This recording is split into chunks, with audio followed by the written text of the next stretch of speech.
Bonjour, on s'intéressera aujourd'hui aux cohésions des solides ioniques. Donc on verra tout d'abord la structure des différents solides ioniques, on s'intéressera ensuite aux noms et formules données aux solides ioniques et enfin on s'intéressera aux origines de la cohésion des solides ioniques. Sur le schéma, on voit que les ions chlorure en vert sont en contact direct avec les ions sodium. En revanche, on voit qu'aucun ion chlorure est en contact avec un ion chlorure. Tout cela constitue un empilement compact régulier d'ions, d'anions et de cations disposés de manière ordonnée. Les solides ioniques contiennent donc des cations et des anions. Les cations étant les ions positifs comme le chlorure, et les ions négatifs sont les anions comme le sodium. Le solide ionique est donc électriquement neutre. On a deux exemples, le sel de mort, qui est une formule un peu compliquée, et le sulfate de fer 3.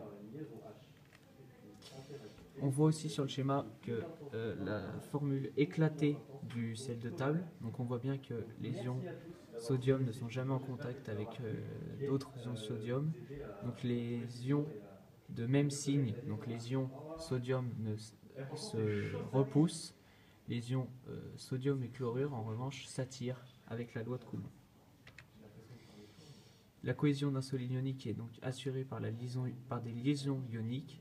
Ce sont des forces de nature électrostatique qui respectent donc la loi de Coulomb. La loi de Coulomb, pour un rappel, c'est deux corps ponctuels chargés A et B, de charge électrique respectivement QA et QB, et distants l'un de l'autre d'une distance R, exerçant l'un sur l'autre une force électrostatique F. On note la force électrostatique F égale K, donc K est une constante dans les unités du système international 9,0 fois 10 puissance 9. C'est aussi le produit des deux charges divisé par la distance des deux charges au carré. Donc sur cet exemple, on retrouve le sel de table, donc le chlorure de sodium. Donc les ions sodium, donc les Na+, sont des cations, et les ions chlorure, Cl-, sont des anions. Donc voilà, une petite synthèse de la cohésion des solides ioniques. Donc lorsqu'on écrit la formule d'un solide ionique, on écrit le symbole du cation, puis le symbole de l'anion. Donc dans le chlorure de sodium, si on prend cet exemple, ça sera d'abord Na+, et ensuite Cl-.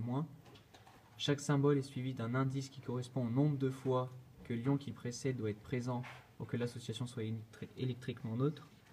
Donc dans le chlorure de sodium, c'est un seul parce que c'est Cl- et Na+. Par contre, on peut prendre par exemple l'ion calcium, Ca2+. Et chez les anions, il y a par exemple l'ion sulfate, SO4 2-. On n'écrit pas d'indice s'il est égal à 1, donc comme dans le chlorure de sodium, et on n'écrit pas les charges non plus. Voilà.